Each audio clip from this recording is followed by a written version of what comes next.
I first met Robert Andrew Douglas Bircher a couple of days after he was born on the 9th of December 1950. I can remember seeing him wrapped up in a little blanket in my mother's arms. My mother was still in bed. In those days, postnatally, you stayed in bed for a good 10 days. And I looked at this tiny little scrap and I couldn't believe that we had a brother. I was 5, my sister Anne was 3, and Helen was only 11 months old. I don't have many memories of Robert as a tiny baby because 6 weeks after he was born, I went off to boarding school as the youngest boarder at St. Mary's in Kloof. So my memories are somewhat limited. But I do remember that he had a very, very beloved toy called Lulla Bunny. And Lulla Bunny went everywhere with Robert, was very grubby, and was eventually just a tatty little dirty scrap of fabric. My mother decided it was time to replace Lulla Bunny, so she asked her mother in England, Granny Hasty Smith, to post out a new bunny. New Bunny Bircher arrived and was presented to Robert on Christmas Day and was immediately rejected, completely rejected. Tried for several days to get him to accept New Bunny Bircher, but he would not. And then Mum had the brilliant idea of tying what was left of Lulla Bunny as a scarf around New Bunny Bircher's neck. And then all was well. And New Bunny Bircher remained his closest companion, I think until he left for Hilton quite a few years later. One of the most abiding memories I have of Robert is how young he was when he had such a strong faith. I can remember as a family we attended St. Michael's and All Angels Anglican Church in Ishawi, and Robert was an altar boy. And I can remember my mother chastising us 3 girls because we were often reluctant to get up on a Sunday morning. And she would say, "Look at your brother Robert. He's up, he's dressed, he's raring to go, and you 3 lazy lagabouts are not even out of bed yet." Robert had this strong faith from a very, very young age. And we always felt that it was as though he had one less layer of skin to everybody else in the way that he felt everybody's pain. We knew that Robert would go into ministering before he even left school.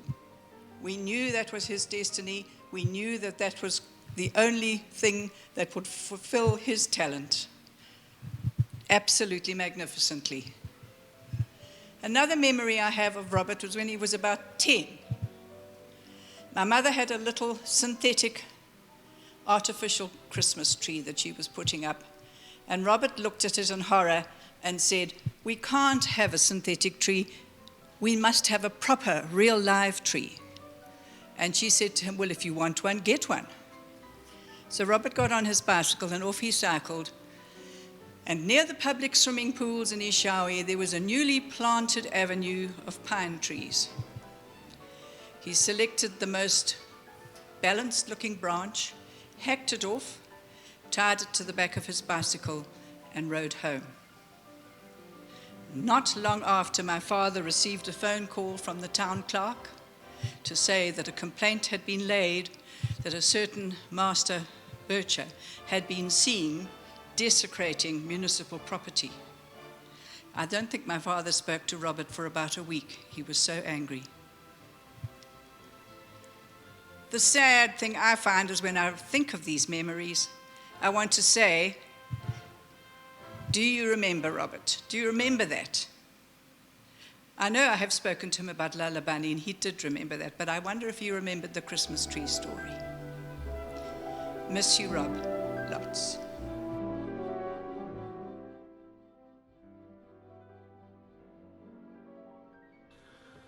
Robert Bullock was many circles of light.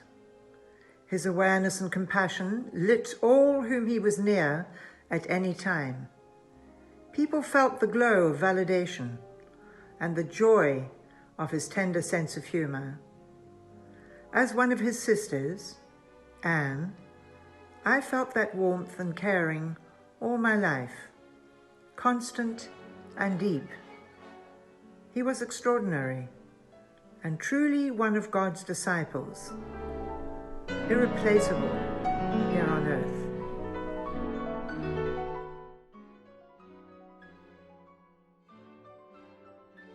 Hi, this is Helen, Rob's younger sister, speaking from New Zealand, many, many oceans and miles away.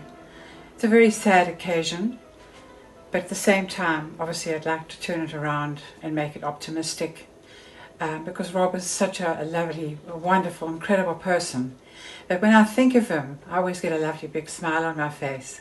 He always made you want to smile and always made you want to feel positive and do good things. I miss him very, very much, and I'm also very sad not to be there with his lovely family. 4 gorgeous children and 12 grandchildren, and beautiful Pam, who has looked after Rob all his life, but particularly in the last few years where he has obviously not been that well. Rob's a great mentor, and he has every positive adjective known to anybody. He was kind, compassionate, smart, clever, funny, intuitive, always giving. He was a huge giver and always looked on the bright side of things. But he was also very smart, advised well, and loved everybody, always had time for everybody, which was wonderful. He had an amazing sense of humour, which I loved, and we always used to have a lot of banter, and with a wicked sense of humour. He was such fun. He was such a wonderful man. So I would just like to say, Rob, this world has been a better place having you in it. You're leaving the world a better place, and we will always be thinking of you and always loving you and remembering you and your wonderful ways and your generosity of spirit, and in everything you did so givingly. Thank you so much for being such a wonderful brother to all of us, father, and also a husband as well, and friend to so many people. I'm going to miss you so much, Bullock, stroke Rob, stroke Roberto. The lovely Channels family used to nickname him Roberto. Jonathan and Roger, very good friends. They're going to be missing him so much as well. So I'd just like to say, God bless you, my brother. You have made the world a much better place. Lots of love from your younger sister, Helly. Bye.